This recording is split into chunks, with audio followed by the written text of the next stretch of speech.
ধামরায়ে মানববন্ধন ও বিক্ষোভ। গাজা ও ভারতের মুসলিম নির্যাতনের প্রতিবাদে তীব্র ক্ষোভ প্রকাশ। শাইনি চুলে এখন হবে সব হেয়ারস্টাইল। সিল্কোর দ্বিগুণ শাইনি চুল প্রতিদিন।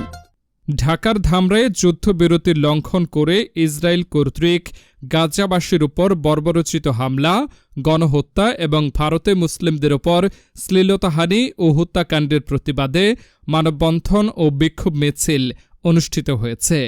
এই মানববন্ধনে উপস্থিত বক্তারা তীব্র নিন্দা ও প্রতিবাদ জানিয়ে বলেন, গাজায় অবৈধভাবে যে হত্যাকাণ্ড চলছে তা অবিলম্বে বন্ধ করতে হবে, অন্যথায় আমরা বাংলাদেশ থেকে ওই দেশে যাওয়ার অনুমতি চাই, যুদ্ধ করতে প্রস্তুত আমরা।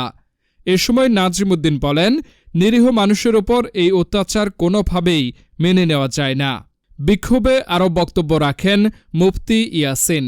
তিনি বলেন, ইসলামকে ধ্বংস করার জন্য কিছু দেশে নানাভাবে চক্রান্ত চলছে। এসব ষড়যন্ত্র যদি এখনই প্রতিরোধ না করা হয় তাহলে ইসলামের উপর বড় ধরনের হুমকি নেমে আসবে।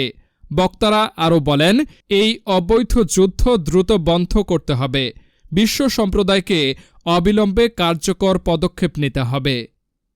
সমস্ত মুসলমানরা যদি এগিয়ে না আসে ইসরায়েলের বিপক্ষে, তাহলে কখনো আল্লাহ রাব্বুল আলামিনের সাহায্য ঐক্যবদ্ধ হও, প্রতিবাদ করো, বিক্ষোভ মিছিল করো। আজকে তাদের বিরুদ্ধে উপস্থিত জনতা সকলেই মর্মাহত। ফিলিস্তিনের আকাশ বাতাস, ফিলিস্তিনের প্রাসাদ, ফিলিস্তিনের শিশুরা, মা বোনেরা সকলেই আজকে নির্যাতনের শিকার। আমরা সকলেই